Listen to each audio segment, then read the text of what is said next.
PS5402 lesson 29 है learning operant conditioning. इसके अंदर हमारा पहला टॉपिक है ऑपरेंट कंडीशनिंग। पिछले में हम क्लासिकल कंडीशनिंग को डिस्कस कर रहे थे, इसमें हम ऑपरेंट कंडीशनिंग को डिस्कस करेंगे। It operates in environment learning about consequences, यानी हमारे कुछ करने का नतीजा क्या होगा, इसको इंस्ट्रूमेंटल कंडीशनिंग भी कहते हैं, क्योंकि इसमें रिवार्ड और पनिशमेंट भी शामिल हैं।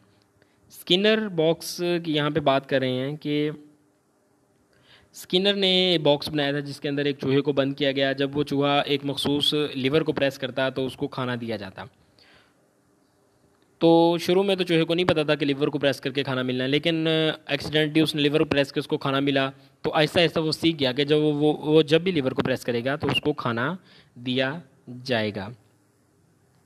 प्रोसेस ऑफ ऑपरेटिंग कंडीशनिंग, इसके अंदर रिस्पांस, कॉन्सिक्वेंस और response.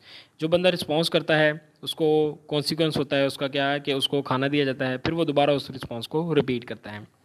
Operant conditioning application, operant conditioning की एप्लीकेशन के अंदर कॉन्सिक्वेंसेस हैं। सबसे पहले तो कि दो तरह के कॉन्सिक्वेंसेस होते हैं, पॉजिटिव और नेगेटिव। पॉजिटिव कॉन्सिक्वेंसेस में फूड या प्लेजेंट सेंसेशन शामिल है, नेगेटिव के अंदर नो फूड या शॉक वगैरह दिया जाता है। पॉजिटिव और डिज़ायरेबल नताइज को रिवार्ड कहते हैं और नेगेटिव और अनडिज़ायरेबल नताइज को हम पनिशमेंट कहते हैं। एग्जांपल्स इन रियल लाइफ में क्या क्या हैं कि मसलन एक बच्चा एग्ज़ाम में अपने अच्छे नंबर लेता है तो इसे इनाम दिया जाता है, इसकी तारीफ़ की जाती है, इसे जो है हम पॉजिटिव रेनफोर्समेंट या रिवार्ड कहते हैं। लेकिन अगर वो कम नंबर ले तो इसे अच्छा नहीं समझाता है, इसे सज़ा दी जाती है, इसको पनिशमेंट कहते हैं।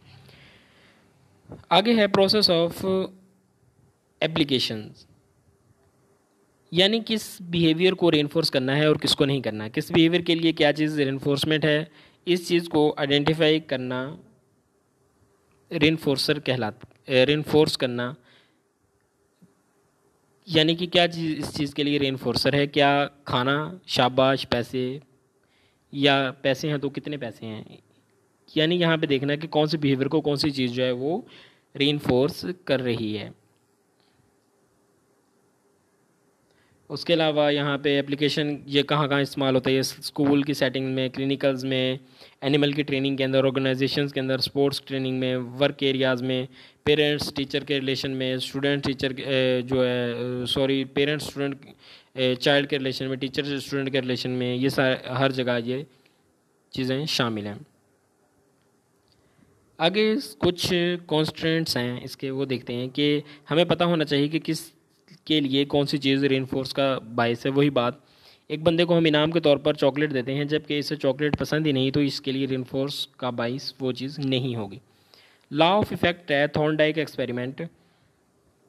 इन्होंने कहा था कि रिवार्ड करने पर रिस्पॉन्स बढ़ जाता है और पनिश करने पर रिस्पॉन्स जो है वो कम हो जाता है। थॉर्नडाइक पजल बॉक्स, इसने एक बिल्ली को पज़ल बॉक्स में बंद कर दिया। वो भूल भुलैया, यानी कि आप कह लें कि वो पहली दफ़ा काफ़ी कोशिशों के बाद इस बॉक्स से बाहर निकली, लेकिन अगली बार वो पहले से आसानी से निकल आई। लेकिन जब बार बार इसकी रिपीटिशन कराई गई तो बिल्ली आसानी से बाहर आने लग गई, वो बाहर निकलने का रास्ता सीख चुकी थी। ये लर्निंग का प्रोसेस है जिसमें स्टिमुलस रिस्पॉन्स कनेक्शन पाया जाता है, इसको SR कनेक्शन भी कहते हैं। थॉर्नडाइक ने बिहेवियर और इसके कॉन्सिक्वेंसेस के दरमियान ताल्लुक को लॉ ऑफ इफेक्ट का नाम दिया। टॉपिक 129 है experimental analysis of behaviour, Skinner's experiment. हमारे एक्शंस के कॉन्सिक्वेंसेस का हमारे बिहेवियर पर बहुत गहरा असर होता है। स्किनर के मुताबिक एक ख़ास वक्त पर ही एक ख़ास बिहेवियर होगा। इसने कहा कि हम वो तमाम स्टिमुलस या वेरिएबल्स डिस्कवर करने की ज़रूरत है, हमें वो तमाम वेरिएबल्स डिस्कवर करने की ज़रूरत है जिनसे रिस्पॉन्स कम या ज़्यादा होता है। एक बिहेवियर के बढ़ने या कम होने का इन्हिसार माहौल में मौजूद रिस्पॉन्सेस पर है। एक बच्चा रोता है तो माँ बाप इसे उठाते हैं, प्यार करते हैं। अगली बार वो बच्चा जब उसको माँ बाप की ज़रूरत महसूस होगी तो वो दोबारा से रोएगा ताकि उसको केयर मिले, उसको प्यार मिले। व्यूअर्स, लेसन हो गया है हमारा कंप्लीट। जल्दी मिलते हैं अपने नेक्स्ट लेसन के साथ। टिल देन टेक केयर, अल्लाह हाफिज़।